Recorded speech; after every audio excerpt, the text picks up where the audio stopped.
the Adidas Tyshawn Jordans. This shoe really went above my expectations. So I've been skating this shoe ever since the start of April, and I honestly thought that since there was like very little stitching and everything, that it was gonna tear apart easily.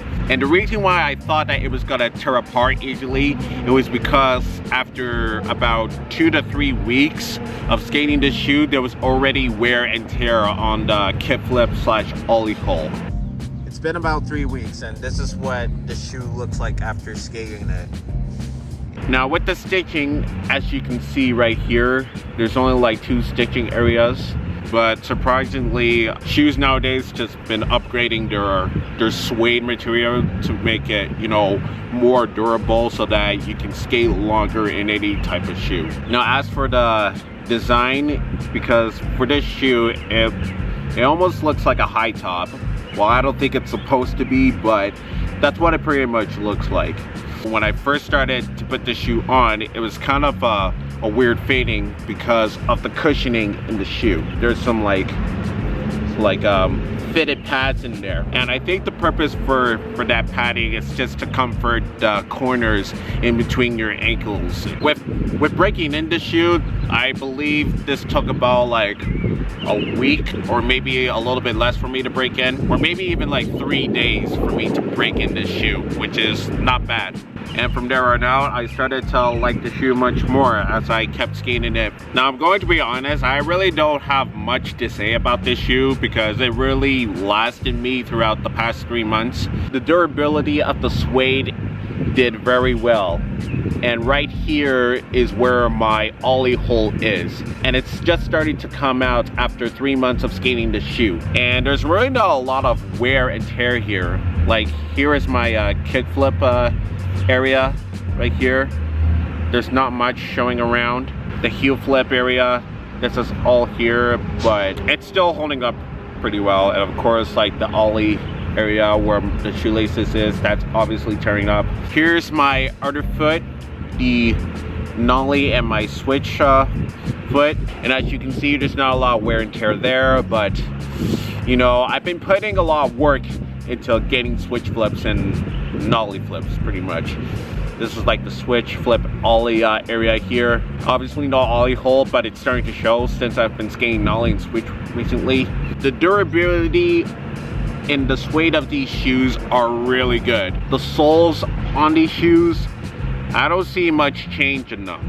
Now luckily for me, this shoe turned out pretty well for the past 3 months because I got this in a size 12. And it was a good thing that I made that decision because, like I said before, there's like fitted padding into the shoe that's supposed to like comfort your ankles. But I think what the shoe was doing before, which I didn't mention earlier, is that it was kind of wrapping your foot around your ankle, and it was kind of awkward at first when I was first starting to skate the shoe.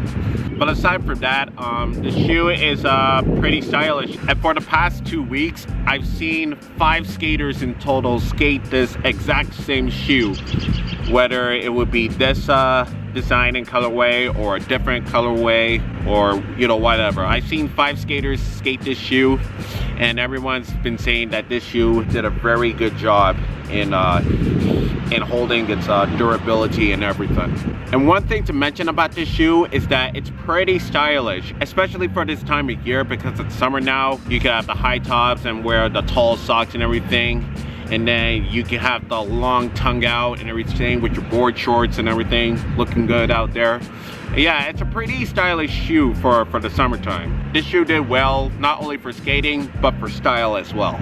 So now we're gonna get into the pros and cons, and then I'll get to my final verdict on the shoe. So the pros about this shoe is that, of course, it's very durable. Even though it only has 2 stitchings around the kickflip and ollie area, it's still maintained its strength. It's very stylish of a shoe to wear around either skating or like going out, and it's flexible as well. Now the only con I have about this shoe is it's just the padding. Now that's only because I was just starting to get into the shoe and break it in for a bit, but I didn't really let that bother me as much. But for some of you guys that are watching out there, or maybe you have a problem with a lot of like padding in the shoes that wrap around your foot as much, and you want more mobility to have your foot move around in the shoe, that's pretty much the only con about that. Overall, this was a great shoe to skate in. The fact that the shoe formed an ollie hole after 3 months of skating this shoe, I'm gonna give it an 8.9 out of 10 for this. Now, for some people, that's gonna be pretty ridiculous because everyone is pretty much skating this shoe. That's just my opinion, but hey, you know, it's still a good shoe. I say that if I skate this shoe for a couple more months, then the ollie hole will definitely show out, and the flicking of foot would be kind of like shredded down a bit.